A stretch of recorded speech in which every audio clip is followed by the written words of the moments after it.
Тэд бурхтад дахлага өргөх өдөр цагийг нарийн тооцох ёстой гэж үздэг байснаас одон орон математикийг анхааран судалсан байна.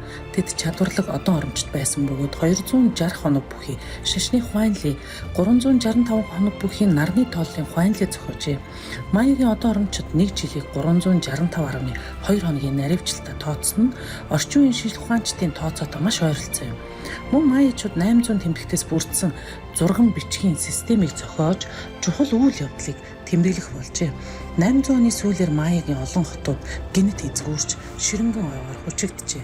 Майячууд хотуудаа орхин явж цэцэглэн хөгжиж байсан соёл иргэншил уналтанд орсны учир шалтгаан өнөө хүртэл нууцлаг хэвээр байгаа юм.